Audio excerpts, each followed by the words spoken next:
¿Cómo les va? Qué gusto saludarlos. Este es nuestro artículo 14 de esta semana.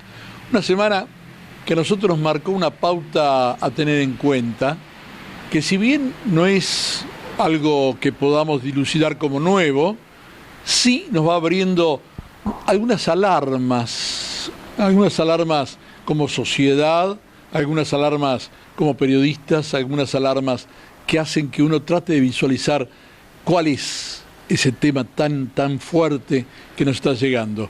Y un caso testigo de esta semana, un caso de una persona que agrede a otra con un hachazo, a ver, seamos más sinceros y más directos, que le partió la cabeza al medio con un hachazo, según dicen los médicos, nos hace pensar en la violencia que estamos viviendo en muchos casos. En este programa queremos hablar con la fiscal que tiene el caso ya llamado popularmente el del hachazo a su cargo. Vamos a hablar con un juez penal, el doctor Pichetto, que nos va a recibir para que nosotros le preguntemos en su experiencia a través del Poder Judicial si ha habido una evolución negativa, es decir, si ha habido más casos de violencia en los hechos penales. Y vamos a hablar con nuestro amigo de siempre, el médico forense, el doctor Juan Manuel Piñero Bauer, para ver si en los casos que a él le tocan hay muchos casos de violencia, muchos casos en los cuales ya la cosa ha pasado a mayores, ¿no? Bueno, este es nuestro artículo 14. A través de un caso testigo que se da en la semana y que tuvo mucha incidencia en noticieros, en diarios y en prensa en general, tomamos la violencia en sí y la trasladamos para que ustedes en su casa la puedan discutir, hablar y tal vez pensar en el futuro de sus hijos. Cuando uno va traspasando los distintos ámbitos en el Poder Judicial o en la justicia o en el ámbito judicial, va viendo desde el lugar o el rol que le toca desempeñar distintas circunstancias. A ver, en alguna época yo lo decía que me tocó el trabajo casi ad honorem en ese momento de ayudar en la parte de prensa policial. Pero hoy, si me tocara, ¿cómo sería? Porque yo digo o veo que todos los días hay un caso de hechos violentos, todos los días hay hasta alguna muerte, todos los días se viene dando esto de que, uy, ¿viste? Esto lo dice la gente en la calle, ¿viste? Porque la cosa se puso de tal manera que hoy es la frase más común, ¿no? El doctor Sergio Pichetto, que nos está acompañando, hoy es juez, hoy le toca la parte más alta del estamento después de haber hecho, no la más alta de todas, pero después de haber hecho una larga experiencia. Pero comenzamos trabajando en la Secretaría del Juzgado, ¿no, doctor? Sí, el primer cargo en la parte penal, yo tuve otros cargos anteriores como empleado, pero mi primer cargo como funcionario penal fue en el año 2006, como secretario de instrucción hasta el año 2014. Concretamente en el juzgado de instrucción número 4. Y después fiscal. Y después fiscal 6 años. O sea, fue todo liviano. Sí, fueron muchos años de instrucción, concretamente. Claro. Y te estaba escuchando recién, justamente cuando hacía referencia a esto de que hubo una mutación en el delito. Y es verdad, una mutación de la cual no escapa ninguna sociedad. Lamentablemente, más temprano que tarde, cuando por alguna razón no se atiende a tiempo estas cuestiones que dan origen al delito contra la propiedad, termina mutando en algo desagradable, como ha pasado en la provincia de Buenos Aires. Yo soy de Loma de Zamora, concretamente. Cuando era chico era la costumbre de los abuelos de tomar mate en los aguanes, en la vereda, en el conurbano bonaerense, y cuando yo ya fui adulto, directamente, no sé si alguien vendía una bicicleta, porque nadie se la compraba, porque salías a la vereda en 2 minutos no la tenías más. Claro. Pasaron de tomar mate en la vereda y jugar al carnaval en la calle a que los maten por un celular en la bajada del tren. Y eso pasó en todas las localidades, no en el país. En el país. Más temprano que tarde termina ocurriendo. llamémosle... Hay una diferencia, acá no llegaron todavía los motochorros como en aquellas zonas. Lo que yo pude observar desde el año 2006 hacia la fecha, primero que la cantidad de hechos delictivos, en ese entonces el ingreso de causas anual que tenía una secretaría rondaba, también era otro sistema, ¿no es cierto?, pero las causas con autor determinado rondaba más o menos los 100 anuales. Ya para el 2014 eso se había duplicado porque o había más investigación, entonces las causas NN terminaban teniendo a un autor, ¿sí?, o había mayor conflictividad social.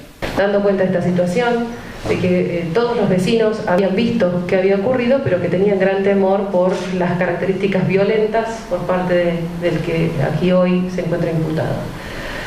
Estas circunstancias hicieron que tanto el área de investigaciones como yo en forma personal nos hiciéramos presentes en el barrio 29 de septiembre. Esto ocurrió el día 30, en el que fuimos convocados por un primer testigo, del que voy a enunciar solamente una sigla, que es B. Esto no quiere decir que sean delitos contra la propiedad, estamos hablando de cualquier tipo de delito. Sí. Se transforma en conflictiva la sociedad. Además de que crecimos más del doble, ¿no es cierto? Acuérdense que en algún momento alguien dijo que en el año del 2004 al 2007 entraban 10 familias por día a Bariloche. Exactamente. O sea, estamos hablando de una población que más que se duplicó. Acordate que en el año 2006 Dinahuapi era un barrio de Bariloche. Sí, y hace 40 años acá había 40.000 habitantes. Ahí está. Entonces tenemos que hablar, cuando hablamos de números tenemos que tener presente la cantidad de habitantes, tenemos que tener presente si el territorio ocupado, es decir, si esa cantidad de habitantes y ese territorio ocupado se condijo con la cantidad de personal policial y de comisarías como para cubrir un territorio más grande. Tenemos muchos elementos que yo no los tengo, los tendrías que ver en otro lugar. Ahora, lo que sí te puedo decir es que para ese entonces, 1 de cada 10 delitos contra la propiedad, ¿sí?, de cada 10, estamos hablando de robos o hurtos, era calificado. Calificado estamos hablando de calificado con un arma blanca, calificado con un arma de fuego. Sí, utilización de un arma. Vos tenías uno de esos delitos al mes. Y casi por turno. Casi una cosa asombrosa que hayan utilizado un arma, ¿no? Por turno. Sí. Es decir, nosotros estábamos en ese entonces, teníamos un turno que era mensual, era una semana al mes, concretamente. Y en ese turno que te tocaba, vos tenías un hecho calificado, que te dejaba esa causa con detenido, y la recordábamos todos los secretarios porque era la causa con la que corrías, con la que tenías 10 días para dictar un procesamiento o dejarlo en libertad, con la que tenías que elevarla a juicio rápido. Entonces todos los secretarios de esa época recordábamos que era más o menos el promedio que tenías, era una causa con detenido por un delito calificado. Yo juré como juez el 30 de julio. Desde el año 2014 al día 30 de julio de este año fui fiscal. 5 años. 5 años y moneda, porque Sí. 5 años y medio. Los últimos 2 años con el sistema nuevo. Y estuve justamente a cargo desde agosto de 2017 hasta julio del 2019 como único titular a cargo del área de delitos de robo calificado. Entonces puedo hablar con cierta seguridad. Claro. Y conocimientos. Han pasado, todos los delitos de robo calificado pasaron por mis manos en los últimos 2 años. Y les puedo decir que la cantidad en que subió, y yo podría decirles que hoy de los robos calificados por todos los incisos, el 50% son con armas, ya sea con arma blanca o con arma de fuego. En el instante en el que el señor Jaime le asesta un hachazo en la cabeza y que se emite el chorro de sangre hacia la pared y hacia el lugar donde ocurría esto. Esto es en la puerta de la vivienda del señor.